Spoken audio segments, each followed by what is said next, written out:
with me, would talk to me, and like since like so many people struggle with that, I like to ask like, how do you have like a good first impression, like that ensues charisma and things of such. Right. Well, okay.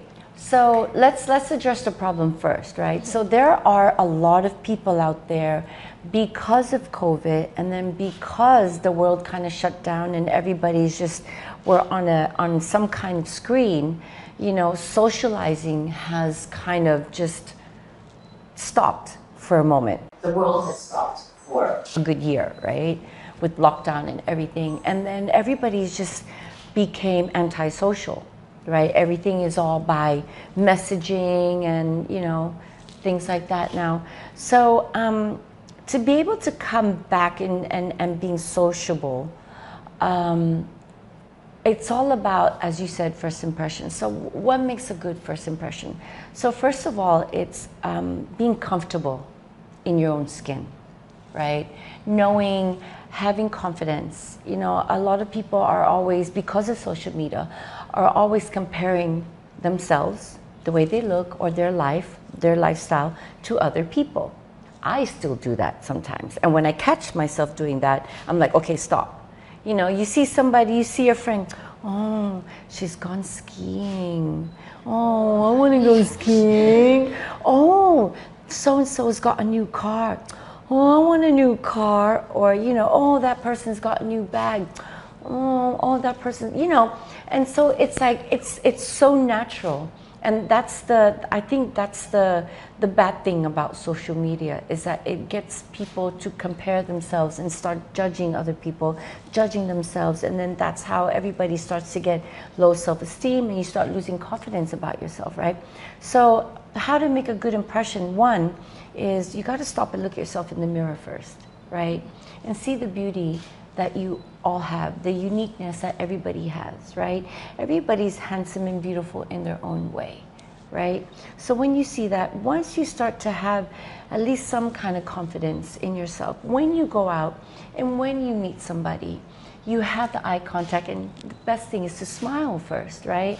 You speak clear, whether you're going to shake their hand, give a nice firm handshake, or a beautiful why, sawadi soy soy, why soy soy.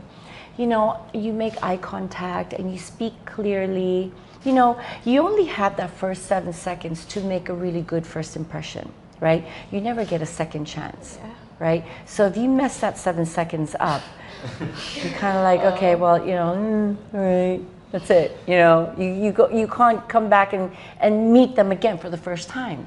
So it's important, right, to have that really good first impression. So it's all about image. You know, I hate to say that, but in reality, we live in a time where people judge you on your outer first, even before you open your mouth and you introduce yourself, right? So if you're going to an interview, you dress properly, right? If you're going on a first date, you dress to impress, right? You wanna look good, right? So you know that's basically the thing. You know, you don't wear slippers to an interview. You don't wear ripped jeans to an interview, right? So it's all about image. You know, and how you introduce yourself, things like that. So that's the thing, you know, about first impressions. Just always remember, you have that first 7 seconds to make a good first impression. As you've mentioned, social media is becoming a more prominent part of our lives. Do you think the benefits outweigh the drawbacks? Or? Well, you know, you have to, I mean, there are pros and cons in everything that we do, everything in the world, right? Okay, so people who use social media for business, or to meet people, you know, for work and things like that. That's the benefits, I think. But the cons, the bad things about it is the cyberbullying. People who use social media to bully other people because they think that they could be anonymous, right? It's so easy to create, you know, a page or whatever that people don't know who's actually operating it, and they use that to hurt other people, or you know, to do bad. That's a bad thing, you know. people who use social media to for how do you call it? Lokon, for fraud, scamming. Yeah, and that's so easy, right? Also, the cons are, as I said, people who are so wrapped up in social media where they compare themselves to other people so much that they look at themselves and they just hate who they see, because they think you have to look like Kim Kardashian or like a model, or by the time people post a photo, it's gone through 6 different apps. Your legs look longer, you have no pimples, your hair is longer, you've got makeup, you have boobs and a butt, and you top el hai khao, it's like all these apps nowadays, and it's all about image. So what are you looking at? How do you know that? That is actually the person, the way they look. This is all the cons about social media. So I think, it's how you look at social media and how you use it. It's not everyone is strong enough to be able to live through life not caring when you're being bullied. I really appreciate how you kind of point out where the anti-social problem stems from, which is social media, and how COVID has heavily exacerbated the social media and the users, the netizens in general. So I would like to ask a question of how we can prevent that natural inclination to compare ourselves to others. Well, I think it all starts with at home first. The limit. I think the parents, how young the kids are, they shouldn't be spending all that time on on screens and on social media and things like that. They should be monitored, I think, because there are a lot of pedophiles out there. There are a lot of people who want to take advantage of young people who don't know better, and then I think in school it's important to have teachers teach, and kids, sex education. You teach kids about safe sex and about the body and things like that. I think they need to have a really serious course on social media, on how to spot, people who want to try and trick you into taking photos of girls. Things like that. I think it's really important that it starts in the home and at school. You have to teach the young generation on how to use social media correctly. I think that's how you start with, fixing the problem. Start from education. Yeah. And I think just like drugs, say no to drugs and da-da-da. It's not all. It doesn't start at school. It has to start at home. The parents, you have to sit and talk to your kids and say, look, teach them about drugs and what to do, what not to do if you're approached and things like that. And I think now social media is another big problem where we have so many kids that come into Muse by Metinee that have been bullied not only at school but on social media, and they hide behind their mask. And they're standing there and they're just like, "May mong na, don't look at people, don't talk," and it's quite sad. It is, yeah. Yeah, as you mentioned, hate really does thrive on social media, but I really do think it's lovely of you that you're helping the kids who have experienced cyberbullying on social media and helping them see value in their self again. That's amazing. Especially now in the digital age where we're all in front of our screens 24. All the time. Yes, all the time. Yeah, we're not getting as much physical activity. Do you think fitness is becoming an increasingly important aspect in our lives? I think, definitely, for sure. But you know what, being born in the 70s, right? Being brought up in the 80s and 90s wasn't so much about health. But I feel like now, you know, in the time that we're living now, there's a lot of people who are balancing it.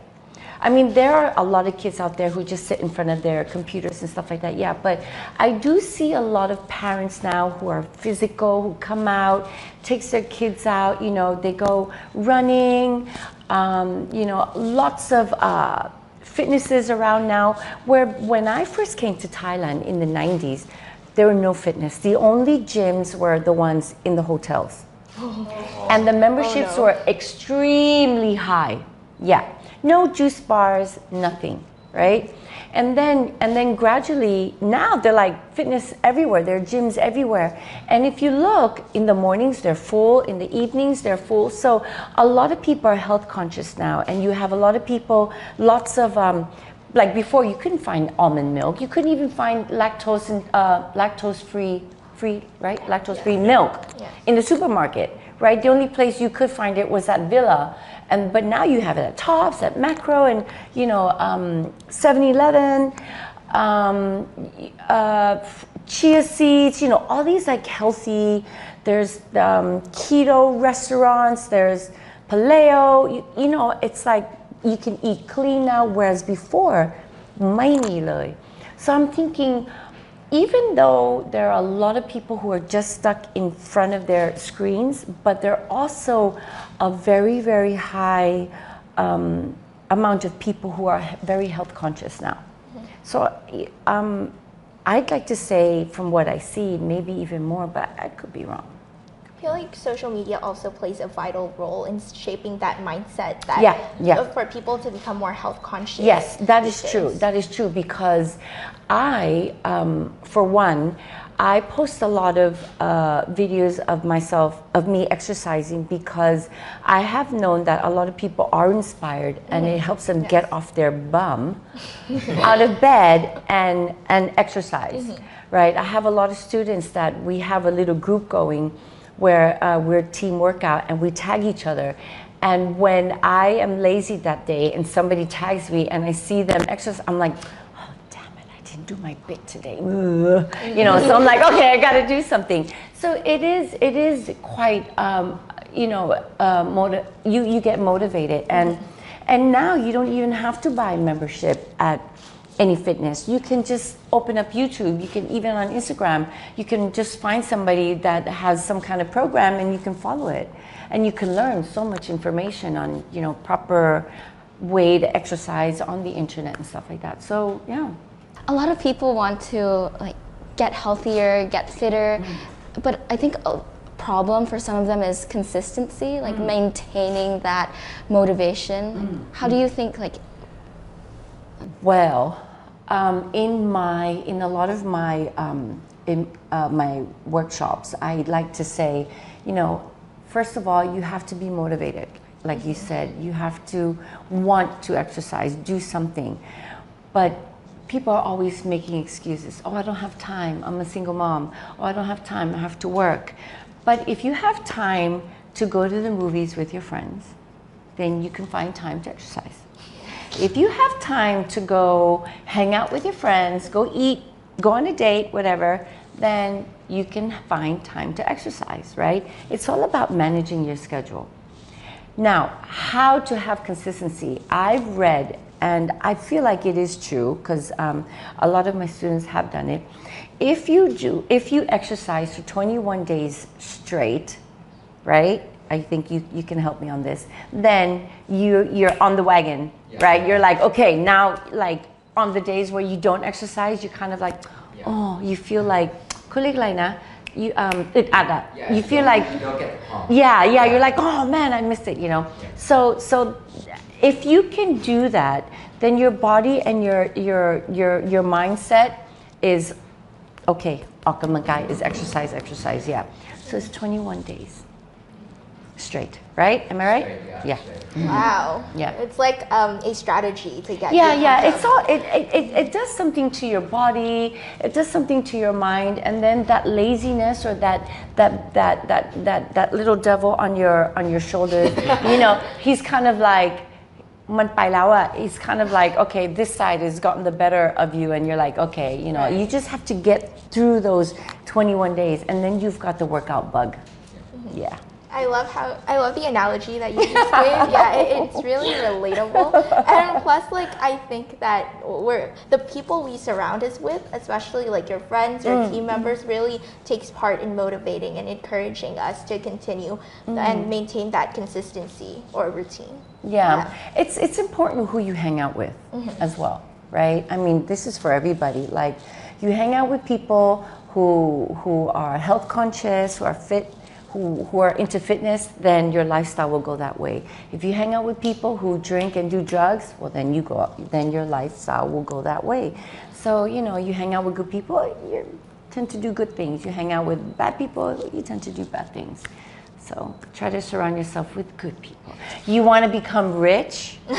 You hang out with people who are rich, who are, you know, business mind and stuff like that. You learn from them. Yeah, I need to find myself rich friends. Because I want to be rich. No. Yeah, like you said that you like some people tag you in certain fitness videos and Yeah. is there like anything else that like helps motivate you other than You know, it's really tough because people look at me, turn to me for motivation, right? I have a small group of a fan club that follows me, goes a lot to the events that I do and stuff like that. And they say they come to see me because I empower them and I motivate them. I'm a hugger, right? So they always come for a hug. And so when I hug them and they hug me back, that empowers me as well. You know, it feels like I'm loved, and there are people who I still inspire, and that helps motivate me. You know, I work hard because, okay, for my family, right? That's my motivational I have to get up every morning and go to work, right? But I also enjoy what I do. When you have a passion for something, you know, and that passion doesn't burn out, then you're inspired and you're motivated to move and to go and to do, you know, I'm a go-getter. Yeah, I like go and I do and, you know, and stuff like that. I tend to not like to hang out with people who are like chill and lazy, you know, stuff like that. So yeah, so I tend to surround myself with people who are active like me as well. Yeah. I love your mindset on the world.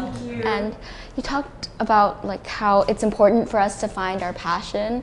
And what advice do you have for like the younger generation who are still looking for that like spark in themselves? You just gotta find out what you like, what your passion is about. You know, like for my son Sky,